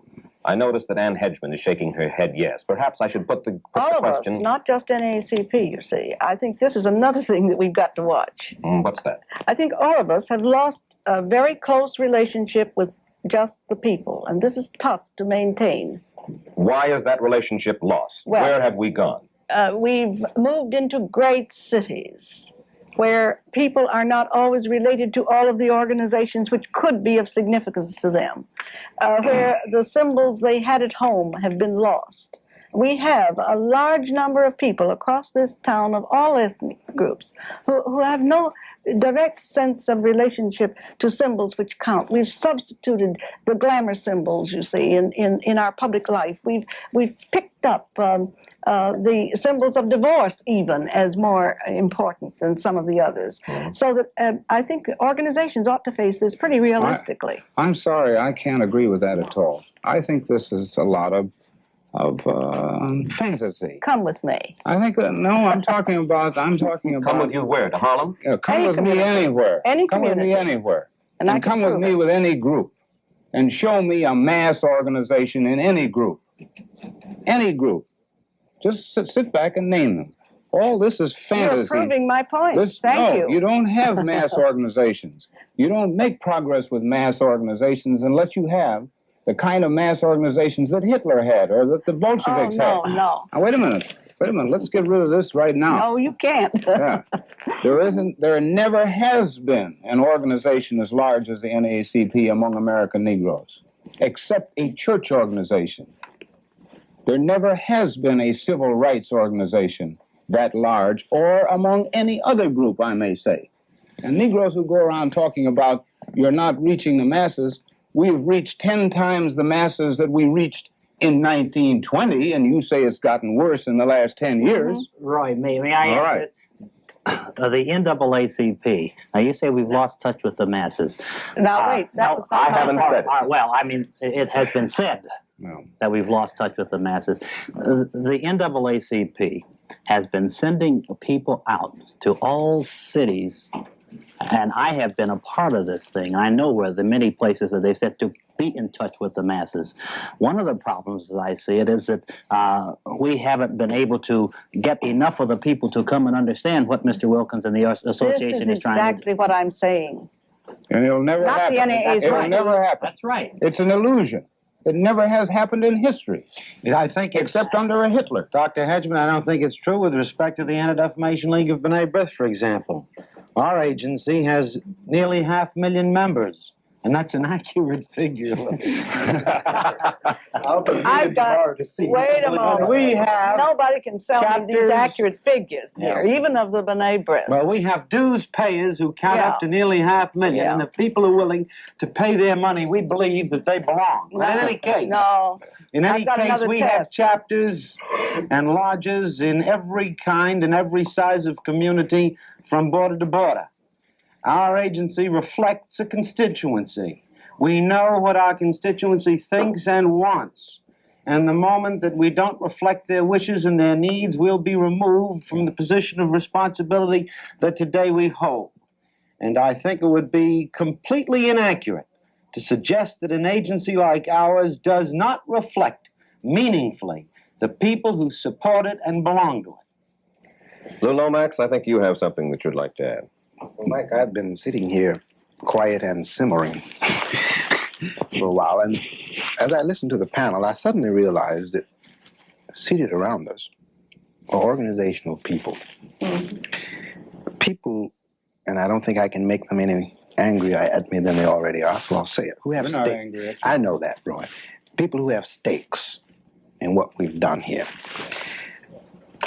Everybody has a stake in what you've done here. Yes, but the thing that has intrigued me is that we've moved forward on a qualifying foot.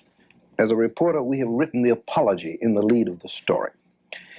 Now, as we talk about the effect of such fine organizations, and I'm a member, Mr. Wilkins, of the NAACP and of Mr. Foster's group, this is not even under debate. This is not even questioned.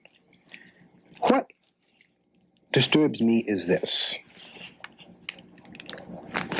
For 3 months, I've been working on a story. I want to give you some ideas now of some things I saw while you gentlemen were probably, well, at home. One of Minister Malcolm X's members was picked up 10 blocks from your church. It was a woman. Her husband had been accused of rape, which he didn't commit, it came out. Dr. Taylor, within an hour and a half after this woman was in the precinct in Brooklyn, by a method that has baffled the New York police, Malcolm X had 300 Muslims, some of them from as far away almost as New Rochelle, and threw a cordon around that precinct and brought on a crisis. Now, last week, I think it was, a woman was misbehaving in a restaurant in Harlem. The Muslims had nothing to do with that. The word got out that the police had her and that they had abused her. What happened? In a matter of an hour, 500 people are around a police station. But for Ray Robinson, the case is laid, we're a near riot. Now, you are the sober people, Mr. Wilkins and Mr. Foster. You are the established leadership in Concord Baptist Church. But I've been out rubbing shoulder with a guy, you told me that most of the Harlem leaders, Mr. Wilkins, didn't stand on street corners. I've been out rubbing shoulders with the people who do stand on street corners, and these are the people who wind up around police stations presenting situations. Now, and the point I want to make, and pardon me for being prolix, but I feel rather deeply about this. If people who stand on street corners set off, God forbid, a riot or any confusion, we are just as dead as if it had been set off by Roy Wilkins of the NAACP. I don't see the point, you see. Well, the point that I'm trying to make is that... Wait a minute, let me tell you. 30 years ago, I was a reporter on a paper and did police news. I did a police beat. I sat on Monday mornings with a police judge. I heard the Saturday night arrests. And what you're telling me is old police stuff. Now, I'd like to get to what Mike really wants to talk about, and that is this dangerous and how can we stop it? Now, let's talk. Is the NAACP on trial here because it hasn't got 4 million members? No, and a lot of all right, well, let's talk about the... All right, let's get to what we came to talk about. Well, I think that Roy has made an excellent suggestion, and I would suggest that Roy should start the conversation. This is a very, very dangerous organization. These are very dangerous preachments. This is crazy. Religion and Christianity has betrayed the American Negro. There are only about 12 million American Negroes in the Christian church today. So are they abandoning the church? I believe that's the word you use, Mike. They're not abandoning the church. The Muslims say they're abandoning the church. This is good Muslim propaganda. But there are 12 million Negroes in various churches in this country today. 6.5 million of them Baptist alone, as Dr. Taylor well knows. And they are or they are not dangerous, Roy? Who? The Muslims. Anytime you preach that all your ills are caused by white people, the white man is your enemy, the white man has been your enemy since the Garden of Eden, of course... he is your only enemy. He's your only enemy. He causes your baby to get sick. He's the reason you didn't get a job. He's the reason you can't get up in the world. This is poison. We've opposed this poison from the time we were organized. We've been the victims of it. When I say we, I mean American Negroes generally. I mean all oppressed peoples everywhere. And it gets nobody anywhere. And mark you, it'll get the Muslims nowhere. Hatred gets you nowhere, but to destruction. And Mike, it's even more dangerous for another reason, which you only touched on, and I'm sure just for the lack of time in the first hour.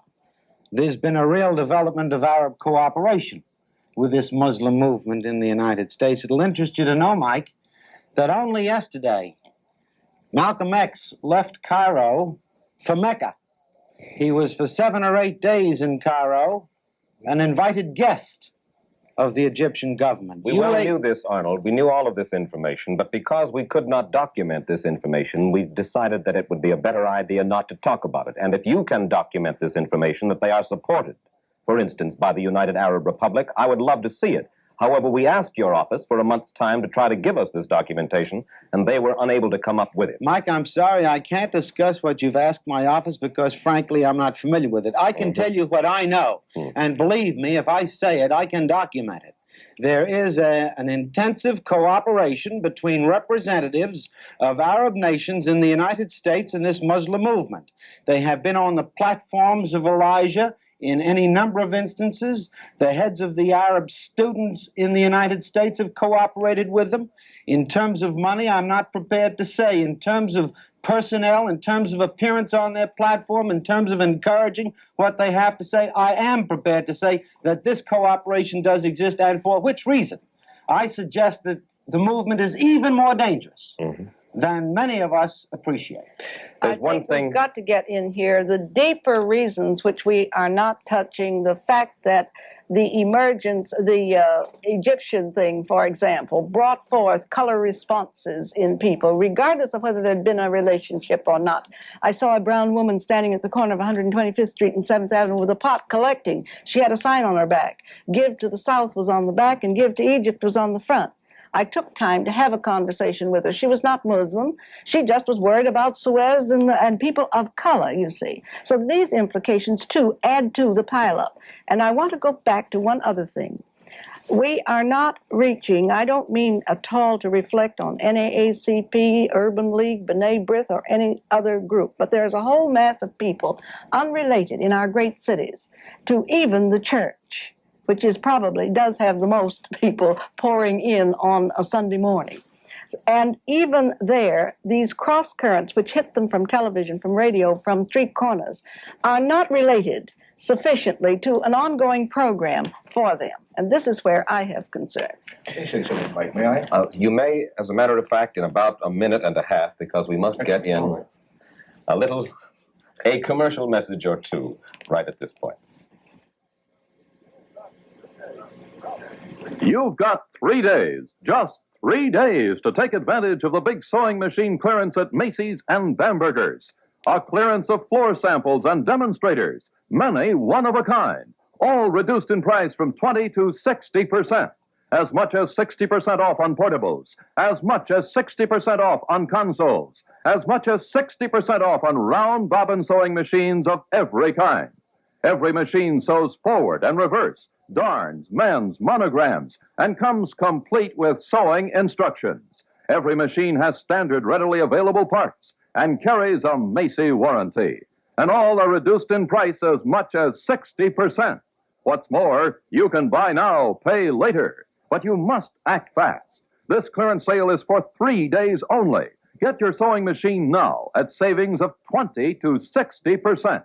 During the big 3-day clearance at all 6 Macy stores and at Bamberger's, Newark, and Paramus. Everyone having a good time? Oh, do have a canapé. Try a cheese tidbit, sweetheart steak. Shall I shoot you a pheasant? Daddy, what tender game? Oh, my father's a failure. What did I do? What didn't I do? I'm the hostess with the least. Now, Elsa. Go ahead, Pop. Tell her you can't have a party without Dr. Pepper. Let me do this my way, son. You see, my dear, everybody loves Dr. Pepper because Dr. Pepper is different, distinctive. It's unlike any other soft drink. Dr. Pepper never tires the taste. Dr. Pepper's so different because it's a secret blend of many pure fruit flavors. It isn't just a single flavored soft drink. Everybody loves the bright, happy taste that belongs to Dr. Pepper alone. Right, son? Dr. Pepper is a party pepper-upper that's deliciously, really different. Frosty, man, frosty. And now the Reverend Dr. Garden Taylor. I interrupted you with commercial messages. Well, there are two dangers, it appears to me, Mike, and which give importance and lasting significance to your documentation. One is when a people look solely elsewhere to fix the responsibility for their difficulty, they fail then to examine themselves for their own responses to life and the things they need to be doing. One. Two, the other danger I see here very clearly is if the American democracy does not open its doors and let all of its citizens in, other people are going to build houses, some ugly houses. Jackie Robinson, let me ask you this. One of the black nationalists' key teachings is that Negroes should buy black. As a businessman and an NAACP member, what's your feeling about that, the Buy Black campaign? Well, I've seen it work well, Mike, first of all. I was down in Tuskegee, Alabama. I've seen it work down there. And I think that we must be very careful about it. When I say careful, I think it can serve its purpose.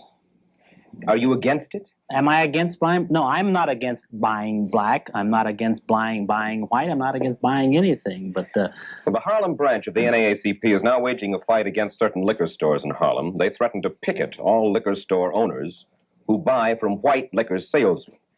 That's the local branch of the NAACP. I understand the national branch of the NAACP is against it. Yes, is that accurate, Roy? No. Well, we haven't given it our blessing, let's put it that way. You haven't given it. So the Overton crew locally on the NAACP Now, wait a minute. That's oversimplifying it. Yeah. The point that the Negroes in Harlem are protesting against is the people who own those liquor stores up in Harlem will not give the Negro salesmen an opportunity to make any of their money. They bring in outsiders to sell to them.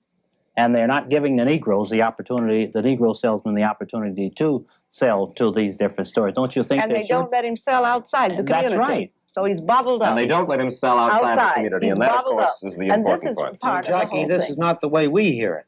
We hear it that many of the white-owned liquor stores in Harlem who have on their staffs Negro salesmen and who have no control of the selection of the distributor's representative who comes to him is being asked to refuse to buy from a distributor unless the white salesman is fired and a Negro replaces him.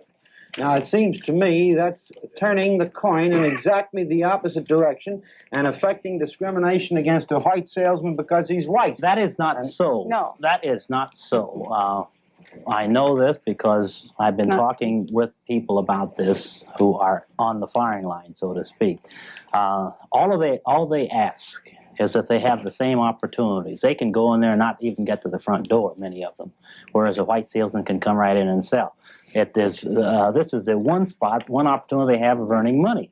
No, but Jackie, several of the liquor stores in Harlem, at the threat of being picketed, were compelled to send letters to the distributors saying, don't send a white salesman in here because I won't buy whiskey from a white salesman. All right, well, may I interrupt? We have in our research files a copy of that thing. Maybe you'd be interested. This is it. We can't get it on camera, but anyway, it's a mimeograph sheet, and it's given to the liquor store owners to sign, give a copy to the NAACP, and mail another copy to the brewer. And this is what it says. Attention sales manager. Due to the mounting community pressure expressed primarily through the New York branch of the NAACP, you are hereby informed that forthwith I will refuse to continue doing business with any wholesaler who will not send their representatives a Negro salesman. This salesman being a Negro will reflect the economic interests of the local community in which I depend upon, and this is his English, not mine, for the successful operation. That bears out what I said. Yeah, but I just gave the reason. Mike, this is an enterprise of the New York chapter of the NAACP. Yes. And our chapters have a good deal of autonomy within the general confines of our work. We have not forbidden them. We're trying to understand this deal.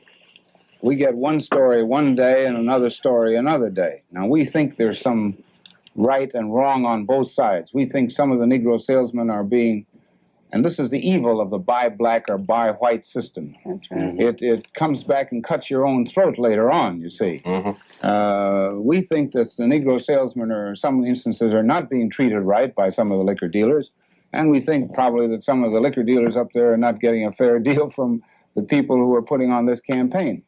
But be that as it may, the buy black business and all this thing of fencing yourself in and seeing all the other people outside that fence as devils is bad business politically, economically, socially, and morally. Thank you for putting it in focus, Roy.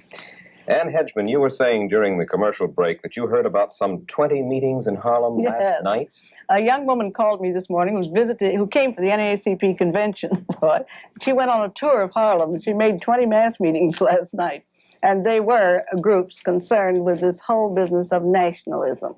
Now, to put that in focus, too, I think as people who work with people in Negro communities and in white communities, we've got to begin to clarify a good deal more than we've been able to do the cross currents which now are in effect across the world. A young African sat at my desk this morning who is Scotch in background as well as African and said he is in the process of taking on his African names because he wants to be sure that he's known as African. This has an appeal way down inside, you see, that gets all mixed up and confused in the minds of people.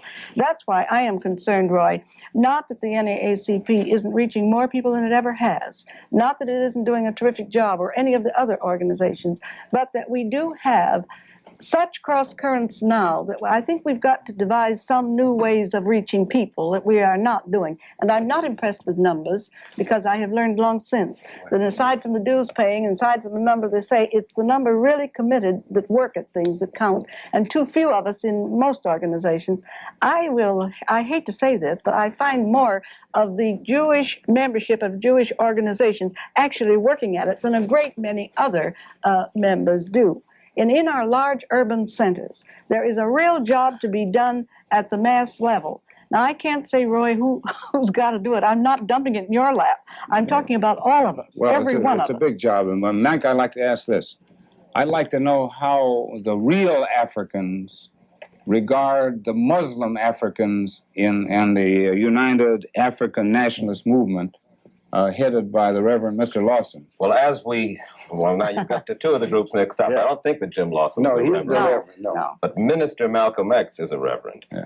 Arnold Foster told us that he heard that Malcolm X was on his way to Mecca. We heard later that Malcolm X had been refused admittance to Mecca after having spent some time in Cairo. In fact, Malcolm wrote me a letter. I got it today, in which he told me, it's from Middle East, and he told me that he was ill and couldn't get into Mecca. But as we pointed out, he's where now? He's in the Far East. He's in the Far East. He's in the Near East. In the Near East, I'm sorry. And our report as late as this afternoon indicated that he arrived in Mecca yesterday. He may well have gone on, because he wrote me and said he was here. I'll see. Will you report back? Be sure to talk with him. But on a couple of occasions, we pointed out that Orthodox Muslims fervently disavow this. Speaking of the Africans now, I'm sorry. The real Africans that are fighting in Nigeria and West Africa, Central Africa, East Africa, I have an idea that they're totally unaware of the support, in quotes, they're getting from 125th Street and 7th Avenue. Well, that would be at odds, perhaps, with what Arnold Foster suggested. No, I'm talking about the Arabs, and Roy is talking about the Africans. Yes. The real Africans, so what you call a real African would not be. And that's another menace of this whole thing, the mixing up of anti-Semitism in here. That's right. This is poisonous. I understand that anti-Semitism, I understand this from Ann Hedgeman, and I want to be very careful about this, is somewhat on the rise again in Harlem. You get a good deal of discussion of it. Some of it's tied in with the television field, you'll be interested to know. How come with all of these things so important, so little of it gets on the television by Negroes themselves, for example? How come there's no commentator anywhere? What's happened to Negroes in the entertainment field, and so on? All of this. And the blame for this is placed at the feet of the Jews? Very much of it, yes. Because they say that the Jew... He owns the production, the means of television production. Now, look, we went into the myths of racial and religious myths that are running around the country. And the easiest to explode, a lot of that's about the power of the Jews and what they control. But the average man on the street here again, like Gardner Taylor says, instead of looking inside himself to find out how much better he can make himself, he spends his time blaming the Arabs, the Jews, the Hitler, the Southern white man, and all the rest. The NAACP and anybody else they can get. But there is still a job to be done with masses of people that's not being done, and I think we all ought to face it, white or black. Thank you very much, all of you, for spending this time. We thank Did we make it clear that we approve of the putting out in the open of things that like this that matter? I think that you have. Thank you. And thank you. And we thank Dr. Ann Hedgeman, the Reverend Gardner Taylor, Roy Wilkins, Jackie Robinson, and Arnold Forster for taking part in tonight's discussion of the hate that hate produced. As a postscript, we've presented this program as a reminder that we must be forever on the alert against bigotry, its causes and effects. Admittedly, these black supremacist groups are small when compared with the sober segment of the Negro population. This was written before the program. But this does not mean they are insignificant. One of history's tragic lessons, as Ann Hedgeman points out, is that the few create turmoil for the many, and these dissenters must be reclaimed. And it's up to the entire community, Negro and white, to understand their rebellion and provide a just relief for their just complaints. Even in New York City, which is more sensitive to the needs of its Negro community perhaps than any other city in the land, we discriminate against Negroes in the quality of public schooling, in housing, in professional opportunity, in social facilities. We do so furtively, often cunningly, sometimes perhaps without really thinking. But we do it, and the Negro knows it, and he feels it. It is to the immense credit of such Negro leaders, as we have spoken with tonight, that they do not return hate for hate, that they look with unvarying contempt upon racial bigotry, no matter whence it comes and against whom it's directed. But in counseling patients and the relatively slow operation of legal measures, these leaders need help. They need, above all, the full assistance of the white community in wiping out the still substantial remnants of discrimination here in New York. It's a terrible indictment of America that even a small part of our Negro population, even a small part, is willing to pay heed to the racist declarations we've heard here tonight. For them and for all Negroes, we must make America live up to the fine language of our creed. We must make ourselves in reality a nation of one people, indivisible, with freedom and justice for all. In such a nation, there would be no place for the white supremacists who disgrace and embitter our society today, and in such a nation, there would have been no occasion to report the melancholy story of the hate that hate produced. Mike Wallace, good night.